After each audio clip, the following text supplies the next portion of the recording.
Welcome to బుజ్జి కథలు. అందరూ బాగున్నారా? నేను చాలా బాగున్నాను. మరి ఆలస్యం చేయకుండా ఈ రోజు కథ మొదలు పెట్టేద్దాం. క్యాన్సర్ క్యాన్సర్ క్యాన్సర్ ఈ మధ్య కాలంలో ఎక్కడ చూసినా ఇదే మహమ్మారి. దీనికి ప్రధాన కారణం బయట మనం తినే వేడి ఆహారం ప్లాస్టిక్ ప్లేట్లలో కావడం వల్ల. అంతేకాదు, ఇంటికి పార్సిల్ కూడా మనం ప్లాస్టిక్ కవర్లోనే తెచ్చుకుంటున్నాం. కాబట్టి ప్లాస్టిక్ ని దూరంగా ఉంచుదాం, క్యాన్సర్ ని అడ్డుకుందాం.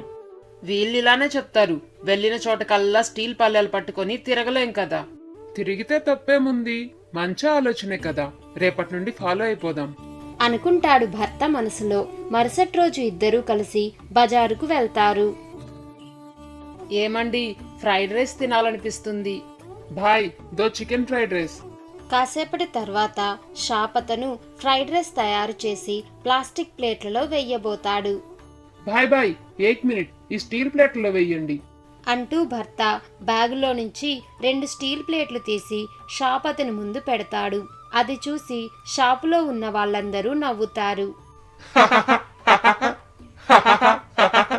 ఛీ, మనల్ని చూసి అందరూ నవ్వుతున్నారు, పరువు తీసేశారు. నవ్వి నాపచేనే పండుతుందే, అయినా వాళ్ళకేం తెలుసు స్టీల్ పళ్ళెం విలువ.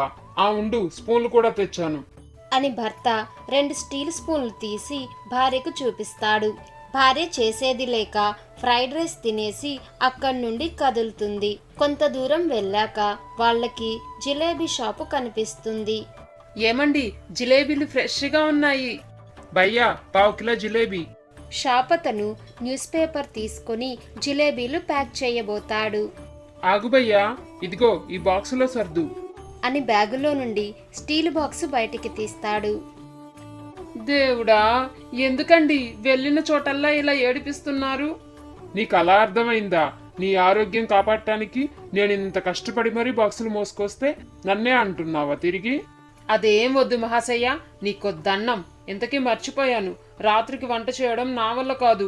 ఇంట్లో అత్తయ్య మామయ్య ఉన్నారు, వాళ్ళకి ఫుడ్ ఏదైనా పార్సిల్ తీసుకోండి. సర్లే పద, మంచి హోటల్కి వెళ్దాం అని భర్త భార్యని హోటల్కి తీసుకుని వెళ్తాడు. Bearer 1 full meals parcel. Okay sir అని బేరర్ అక్కడి నుండి వెళ్ళిపోబోతాడు. ఆగాగు, ఇలారా. చెప్పండి సార్. వెంటనే భర్త బ్యాగులో నుండి పెద్ద స్టీల్ క్యారేజ్ బాక్స్ బయటికి తీసి టేబుల్ పై పెడతాడు. చూడు బేరర్, ఈ పెద్ద టిఫిన్ అన్నానికి, ఈ గిన్నె పప్పుకి, ఇది సాంబార్కి, ఇది రసానికి, ఈ చిన్న గిన్నె వేపుడికి. మరి పెరుగు కోసం ఏం తేలేదా సార్? అది చల్లగానే ఉంటుందిగా, ప్లాస్టిక్ కవర్లో తీసుకెళ్తే ఏం కాదులే, కట్టేయ్. ఇలాంటి వాళ్ళు నలుగురిస్తే చాలు, ఇక నా పని అంతే అనుకుని బేరర్ ఆ క్యారేజ్ బాక్స్ ని తీసుకుని అక్కడి నుండి వెళ్ళిపోతాడు. చిచి, ఇక్కడ కూడా పరువు తీసేశారు. మీతో ఇక ఎక్కడికి రాకూడదు.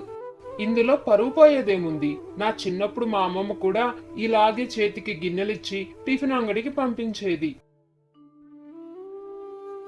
ఒరే బన్ను, ఇది ఇడ్లీకి, ఇది చట్నీకి, ఇంకా ఇదేమో సాంబార్కి. ఇప్పుడెళ్ళు టిఫిన్ అంగడికి. అలాగే అమ్మమ్మ. జాగ్రత్త, సాంబార్ అది కింద పడేయకుండా తీసుకొనిరా.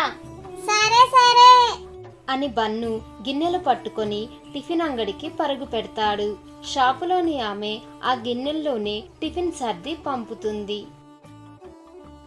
ఇదిగో అమ్మమ్మ టిఫిను. అయ్యో, సాంబార్ అంతా ఇడ్లీలోనే పడిపోయింది. జాగ్రత్తగా రమ్మని చెప్పానా? ఎలాగూ ఇడ్లీని సాంబార్లోనే కదా అద్దుకొని తింటావు, దీనికెందుకు అంత బాధపడుతున్నావు? ఓరి బడవా, ఎంత తెలివిరా నీకు అని ఆమె బన్ను తలపై ముటిక్కాయ వేస్తుంది.